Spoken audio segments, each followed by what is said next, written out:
All right, so let's see what I've got here. A couple papers.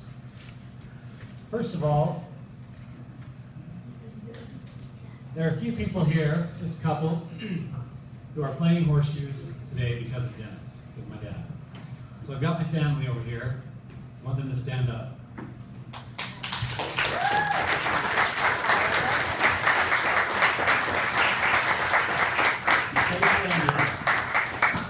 None of them would be playing horseshoes if it weren't for my dad. Who here has played against Dennis? Yeah. Stand up.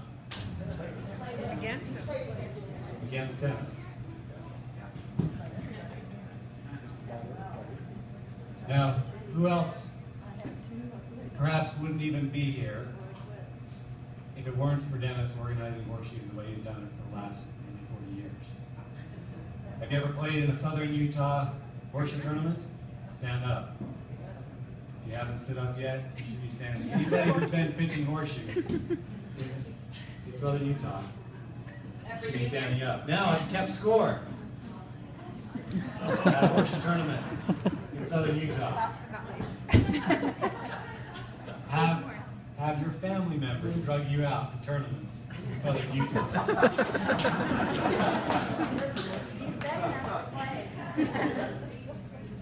I think it's fair to say that everyone in this room is here in some way or shape or form and connected to horseshoes because of what my father has done for horseshoes in Utah. Thank you.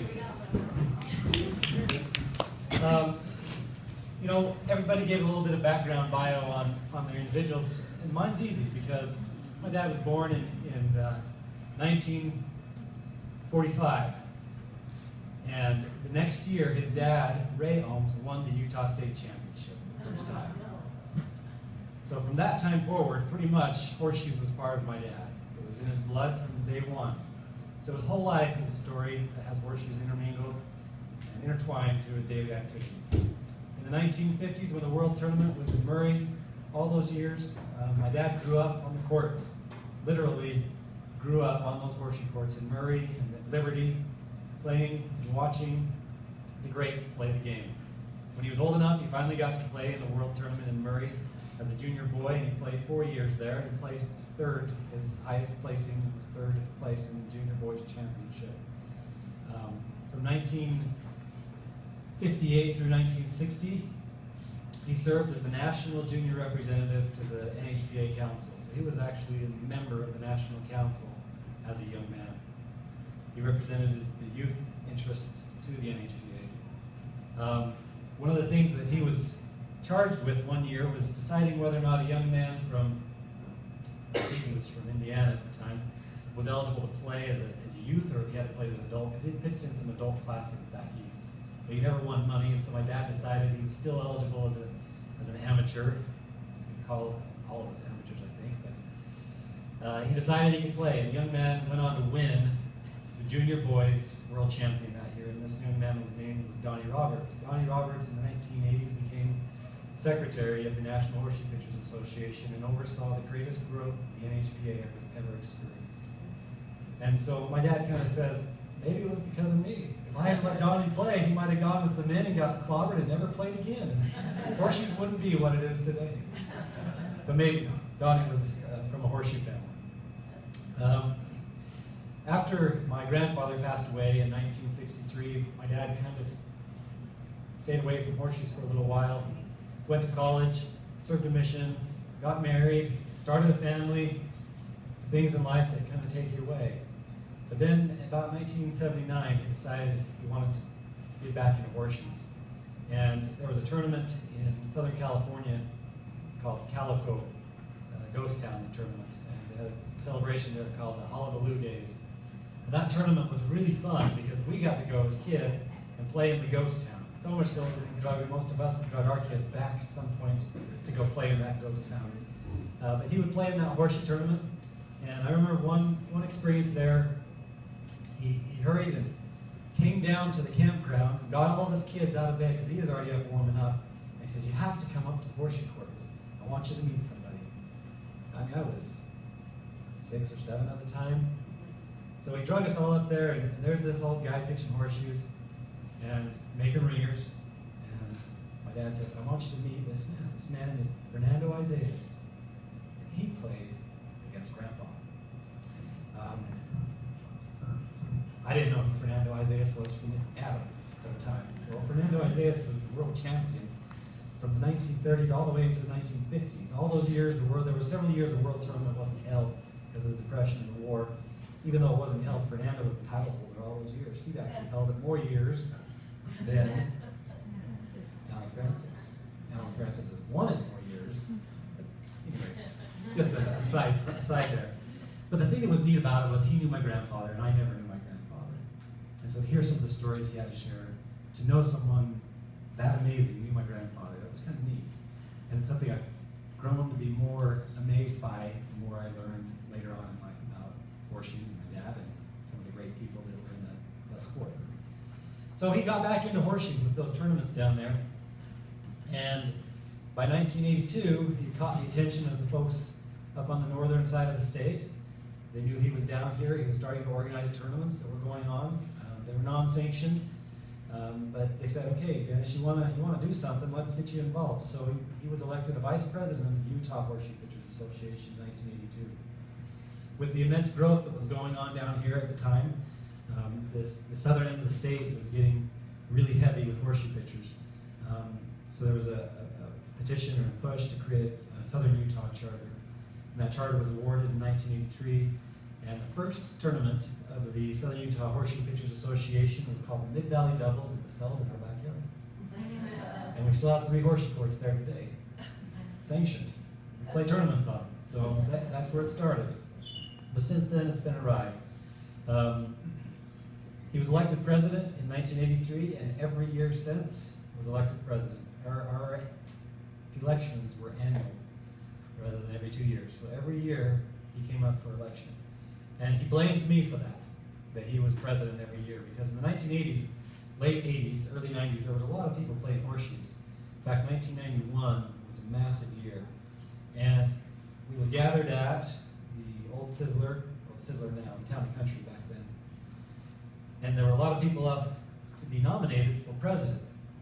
I'm a junior, I'm a member, I can nominate people.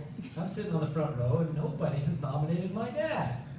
And I thought, this isn't right. So I got my hand up and nobody nominated him, right? And he won't call on me. And finally, someone in the back said, I think Seth has a nomination. And they called on me and I nominated my dad, and no one ever ran against him after that. So I guess they thought I had it in, or he and I had some sort of agreement that it was my fault, I guess I could say, that he kept being the president all those years. And he was up until last year when he passed away. So all those years, every year was elected to serve as the president of the Southern Utah Charter. In those years, he did a lot of organizing, but he was also playing really well. And he hit the top of his game in the early 80s. He won the Utah State Men's Championship in 1984. Played 17 times in men's Class A over the years. He also won a few other classes in the state championship, but he was really proud of that honor of winning the men's state championship. They put a target on his back. Everybody wanted to beat Dennis. And for a lot of years, nobody could. And it was a rare feat to take my dad down. But then as time takes its toll, his game started to come down and people started to beat him. And instead of having any kind of spite or malice, he always was happy and congratulating everybody who beat him for their accomplishment, for their improvement, and the confidence that he gave those people to finally have beat the giant, as it were. He was happy to see those people accomplish that. He played the World Tournament not only in those early years in Murray, but then again in 84, 85, 86, 89, and then 90s, and then into the 2000s. He played in many World Tournaments. He played all the world champions that are current world champions, since nobody's won it for a long time. Any world champion that's currently around, he's played at some point, because that's where his game was at one time. He does have a 100% game to his credit. It wasn't sanctioned, though. It was out at a fair in Nevada. They played to 21. He got out there, he brought Ron Hunt from Cedar. Him and Ron went out, and they were getting started, and it was a count-off tournament, and he threw 8 doubles in a row. 4 doubles in a row. 8 ringers, 21 points, game over. So it's something all of us, not all of us, but many of us have done, is thrown 8 doubles or 8 ringers in a row. Not that amazing, but to do it in a single game, start to finish.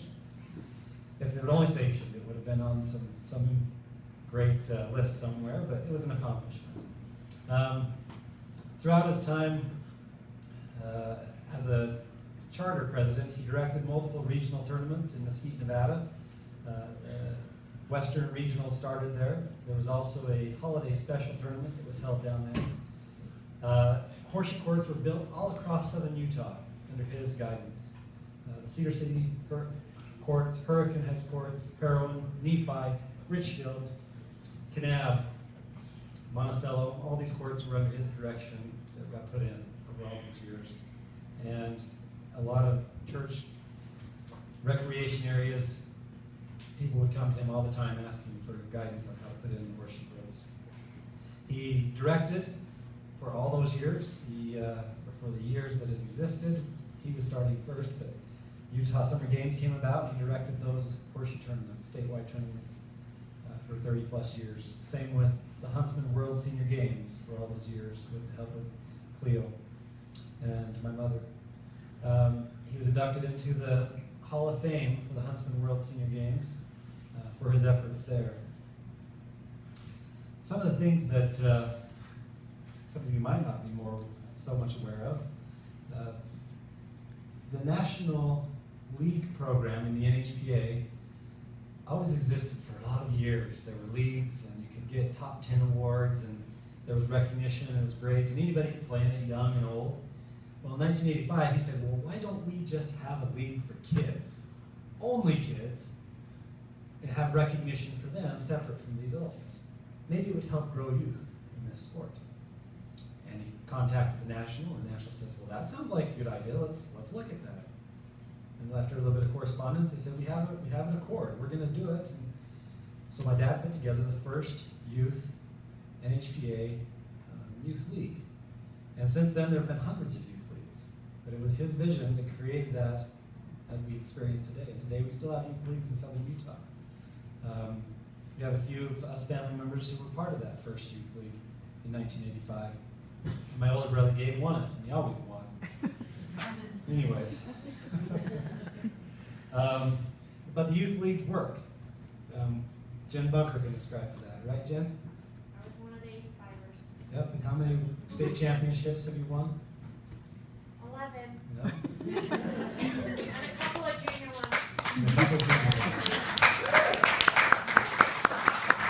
He was always impassioned with the youth and helping youth get involved in horseshoes and grow the sport with them, recognizing that if we have youth, we have a future. To keep the younger kids coming up, they eventually grow up and become adults and keep pitching, and so it goes. In 1989, he led a group of horseshoe pitchers, primarily from southern Utah, but also a few other areas across the country, came together and went to Japan and held the first international horseshoe tournament in Japan. And we've got little patches that say #1 international, some Chinese characters, and then the year 1989. Japanese characters. Japanese characters, sorry. Somewhere on the other side of the world. Anyways, it was a success. A year later, representatives from Japan came to St. George and invited that group back. So they went back in 1991 and held other tournaments in Japan again. So he took horseshoes to an international level. From that event, in the early 2000s, Japan finally sent a couple of people to the World Tournament. So it took root in some form through his efforts in Japan. One of the other important components of my dad's horseshoe pitching influence was his game-related sales activity. In 1983, the NHPA said we want to make sure our members can afford to buy horseshoes, and we want distributors 4 or 5 all across the United States. My dad said, I'll be one. And so he put down his deposit on what it took to get in and buy the inventory, and off he went. He represented almost the entire western United States, except for the West Coast states. But everything from pretty much the Mississippi West was his. And he would sell horseshoes by mail order to all those individuals across the country for all those years. And then as time developed, so did things like the internet and everything else with technology came along, and he kept his business going and did well. Then in 2006, an opportunity came up to purchase, or to save, I guess is the word, the Gordon Horseshoe. Gordon Horseshoe had gone out of production in 2004. Gordon Horseshoe had been around since the early the 1920s. My dad had met John Gordon during those Murray years, was impressed by him, and he just couldn't stand to see that storied horseshoe go away. So he contacted the Queen City Forge in Ohio and said, hey, I want to keep that horseshoe alive, what's it going to take? He said, well, we're not interested in doing it. We want to buy the name and our customer list, and that was pretty much it. And so he did. He put the money down, bought the company, and off we went into a brand new endeavor of manufacturing horseshoes. And so the Omega Horseshoe Company was founded, and he began manufacturing the Gordon Horseshoe. He brought back what we call now the legend, which was the Gordon from those years in Murray. I was working with him in the development of the Cadet Horseshoe, which we finally got it this last spring. Some of you have seen that as well. Again, an interest in keeping kids involved in the sport of horseshoes. It's a lively horseshoe. Lots of stuff there. I'm sure I've missed many things, but there's a lot of them. He was really committed to this sport. He loved the sport. He loved the national organization and what it stood for. But most of all, he loved you guys. He loved being around you. He loved your energy, and he did it for you. That's what his investment was organizing, making sure the opportunity was there for you to play and enjoy the time on the courts with each other. And I'd be remiss if I didn't also recognize his right-hand woman, my mother, who was right there with him all those years as the secretary and as support.